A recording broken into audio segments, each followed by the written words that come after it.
तो एक तरफ पाकिस्तान अपने देश में बैठकर भारत को सीधे सीधे कोसने में लगा हुआ है कि उनके देश में जो भी बुरे हालात हैं उसमें सीधे सीधे भारत का हाथ है, लेकिन अब शायद भारत ने भी अपने देश की कुर्सी पर बैठे बैठे ही एक बड़ा खेल खेलना शुरू कर दिया है, क्योंकि इसी बीच अब फिलहाल में बनता हुआ माहौल इस ओर साफ साफ इशारा कर रहा है कि पहली बात तो बलूचिस्तान अब पाकिस्तान से टूटकर आजाद हो जाएगा और बलूचिस्तान को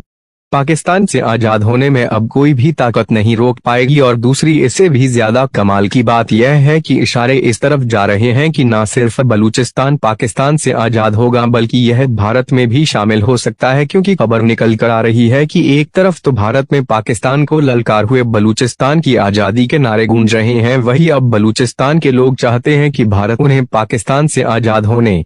में उनकी मदद करे। इतना ही नहीं बल्कि आप जानकर हैरान हो जाएंगे कि बलूचिस्तान में न सिर्फ भारत के झंडे लहराए जा रहे हैं बल्कि बलूचिस्तान के अनडिक्लेयर्ड प्रधानमंत्री और वहां के लोगों ने पाकिस्तान के खिलाफ भारत से बहुत बड़ी मदद मांगी है। जिसके बाद सवाल यह खड़ा होता है कि क्या भारत बलूचिस्तान की बढ़ चढ़कर मदद करेगा और क्या बलूचिस्तान को भारत में शामिल करने के लिए कोई ठोस कदम उठाया जाएगा। तो इस वीडियो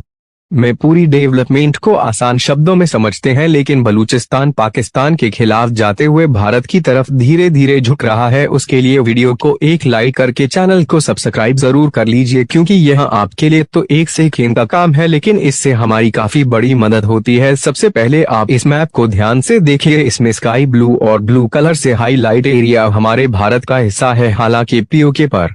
फिलहाल में पाकिस्तान का कंट्रोल है। और अगर आप मैप में ध्यान से देखें तो भारत के उत्तर पश्चिमी साइड में जो ग्रीन कलर से हाईलाइटेड एरिया है वह पाकिस्तान का है और उसके बगल में येलो कलर से हाईलाइट एरिया बलूचिस्तान और साथ ही रेड कलर से हाईलाइट एरिया अफगानिस्तान है। लेकिन आज आप लोग मैप में भले ही बलूचिस्तान को पाकिस्तान से अलग देख रहे हैं, लेकिन वाकई में बलूचिस्तान पाकिस्तान से पूरी तरीके से अलग नहीं है, बल्कि बलूचिस्तान पर भी पाकिस्तान का ही पूरा कंट्रोल है और बलूचिस्तान को भी पाकिस्तान के हिस्से में दिखाया जाता है। लेकिन इसके पीछे की कहानी कुछ ज्यादा ही दिलचस्प है। दरअसल जब पहले अखंड भारत था तो भारत के आस पड़ोस के छोटे मोटे देश जो आज भारत से अलग दिखाई देते हैं यह पहले भारत का हिस्सा थे, और पाकिस्तान के साथ साथ बलूचिस्तान भी ब्रिटिश शासन के समय अखंड भारत का हिस्सा था। लेकिन धीरे धीरे कई देश भारत से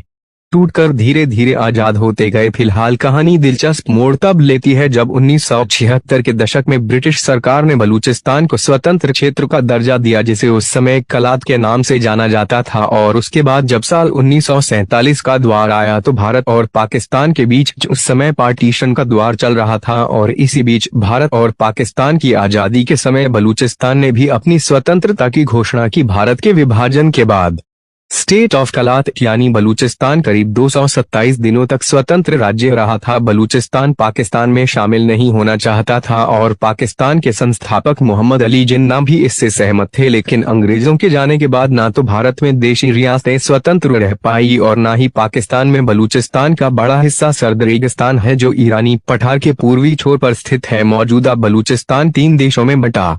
है। इनमें पाकिस्तान का बलूचिस्तान प्रांत, ईरान का सिस्तान बलूचिस्तान प्रांत और एक छोटा हिस्सा अफगानिस्तान में है। लेकिन इसमें से भी इनका सबसे बड़ा हिस्सा पाकिस्तान में है, क्योंकि 27 मार्च 1948 को पाकिस्तान ने बलूचिस्तान को जबरन अपने में मिला लिया। जवाहरलाल नेहरू जी के पास भी यह ऑप्शन था कि अगर वे चाहते तो बलूचिस्तान को भारत में मिला सकते थे, लेकिन ऐसा करने से भारत और पाकिस्तान के बीच विवाद बढ़ सकता था,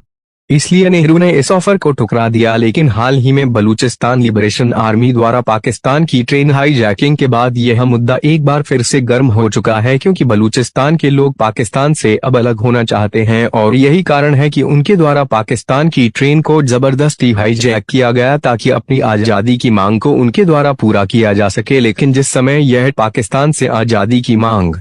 कर रहे हैं उस समय इनका सपोर्ट भारत की तरफ देखा जा रहा है, और कई बार तो इस बात की खबर सामने आई है कि बलूचिस्तानियों के द्वारा भारत के झंडे वहां पर फहराए जा रहे हैं, और इसका आरोप खुद पाकिस्तान के द्वारा लगाया गया है। और साल 2023 में जब बलूचिस्तान के द्वारा पाकिस्तान पर आत्मघाती हमले किए गए तब भी उसमें भारत की खुफिया एजेंसी रॉ का हाथ बताया गया। लेकिन अब इस बार बलूचिस्तान ने यह ठान लिया है कि चाहे कुछ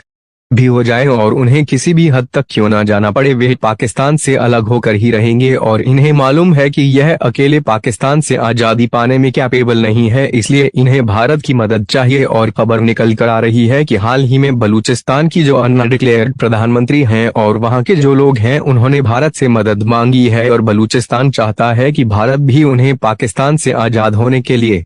ठीक उसी तरीके से मदद करें जिस तरीके से साल 1971 में बांग्लादेश को भारत ने पाकिस्तान से आजादी दिलाई थी। फिलहाल बात करें कि बलूचिस्तान पाकिस्तान से अलग क्यों होना चाहता है, तो इसके कई प्रमुख कारण हैं, लेकिन इसका एक सबसे प्रमुख कारण यह भी है कि बलूचिस्तान पाकिस्तान के कुल क्षेत्रफल का 40% है और साथ ही बलूचिस्तान में प्राकृतिक गैस, तांबा, सोना, यूरेनियम और तेल जैसे संसाधन है, लेकिन पाकिस्तानी सरकार इनका इस्तेमाल करती है और बलूच जनता को उसका लाभ नहीं मिलता। इसके अलावा पाकिस्तान ने चीन को ग्वादर पोर्ट का संचालन सौंप दिया, जिससे स्थानीय लोगों को कोई लाभ नहीं मिला बल्कि बलूच लोगों को वहां से जबरन हटाया जा रहा है। इसके अलावा हजारों बलूच युवाओं, नेताओं और कार्यकर्ताओं को पाकिस्तानी सेना और खुफिया एजेंसियों ने अगवा कर लिया। इनमें से कई लोगों की लाशें बाद में मिली और कुछ आज तक लापता हैं। जहाँ पाकिस्तानी सेना की बार बार कार्यवाही से बलूचिस्तान में कई सैन्य ऑपरेशन हुए जिनमें हजारों निर्दोष लोग मारे गए, गांवों को जलाया गया और महिलाओं, बच्चों को प्रताड़ित किया गया। Baloch liberation army, Baloch Republican army, Balochistan liberation front यानी BLF, यह सभी एकजुट होकर पाकिस्तान के खिलाफ खड़े हैं। इसके अलावा बलूचिस्तान लिबरेशन फ्रंट यानी BLF के नेता डॉक्टर अल्लाह नजर बलूच ने भी भारत सहित अन्य देशों से बलूचिस्तान की स्वतंत्रता के लिए समर्थन मांगा है, क्योंकि उन्हें मालूम है कि भारत एक ऐसा देश है जो कि पाकिस्तान के खिलाफ लड़कर उन्हें स्वतंत्रता दिला सकता है और आजादी दिलाने के बाद हो सकता है कि बलूचिस्तान भारत में शामिल होने के लिए फिर से दिलचस्पी दिखाए, जैसे कि साल 1948 के समय इंटरेस्टेड था। और अगर भारत में शामिल नहीं भी होता है तब भी सीधी सी बात है कि अगर भारत ने आजादी दिलाया है तो भारत के साथ उनके रिश्ते काफी बेहतर रहेंगे, क्योंकि भारत को व्यापारिक और आर्थिक मामले में और साथ ही पाकिस्तान को घेरने में बहुत बड़ा मददगार साबित हो सकता है। बाकी आप लोगों को क्या लगता है कि जिस तरीके से बलूचिस्तान द्वारा भारत से मदद मांगी जा रही है, ऐसे में भारत को उनकी मदद करनी चाहिए या फिर नहीं? अपनी राय कमेंट में जरूर बताइए और इस वीडियो को एक लाइक करके अपने मित्रों तक शेयर जरूर करें ताकि उन्हें भी जानकारी मिल सके। इसी तरह और भी नॉलेजेबल वीडियो देखने के लिए चैनल को सब्सक्राइब करके बेल आइकन को ऑल पर जरूर सिलेक्ट करें। जय